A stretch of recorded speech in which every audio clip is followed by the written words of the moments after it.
इच्छित थे। माझ्या शाळेचे नाव कन्या विद्या मंदिर कळे।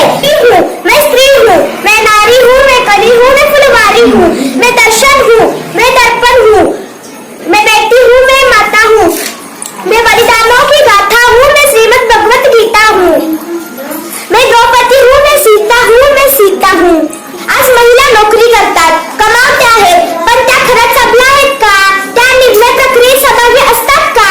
त्यांचा निर्णय, त्यांचं मत कुटुंबात, समाजात, विचारात घेतले जाते का? त्या आर्थिक स्वतंत्र आहेत का? त्यांना समान हक्क दिला गेला का?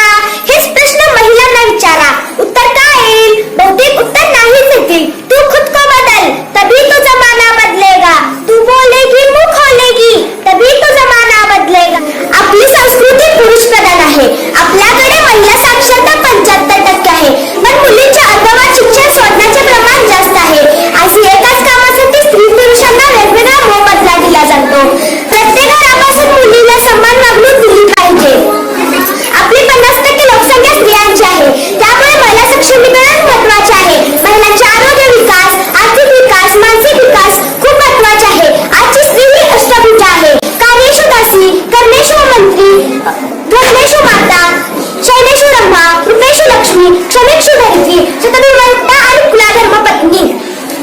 प्रत्येक मुलीच्या व्यक्तिमत्व तिची आई घडली नसते. प्रत्येक यशस्वी पुरुषाच्या पाठीमागे एक स्त्री असते. म्हणूनच तिला एका मानवतेच्या दृष्टीने माणूस म्हणून किंमत दिली पाहिजे. ती उत्कृष्ट निर्माती आहे, ती उत्कृष्ट नियोजन करती आहे.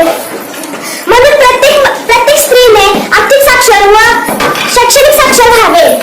आपले आरोग्य चांगले ठेवणे गरजेचे आहे. आपल्या महिला जर राजकीय क्षेत्रात असतील तर सत्ता निर्णय घेणे महत्त्वाचे आहे, पण त्या आरक्षणामुळे राजकारणात आल्या असतील तर आपले शिक्के बघू नये. त्यांनी आपले निर्णय आपण घ्यावे. ती पंचायत परिषद समितीला निवडून येते, पण राजकीय निर्णय नवराच घेतो. स्त्रीला पुढे जाऊन राजकारण करणे बंद झाले पाहिजे. महिला या शब्दाबरोबर प्रेम, वात्सल्य, स्नेह, ममता या भावना समोर येतात, पण त्याच्याबरोबर शक्तिसंपन्न स्त्री समोर उभी राहते. कारण स्त्री आता आपला राहिली नाही, ती सबलाही झालेली आहे.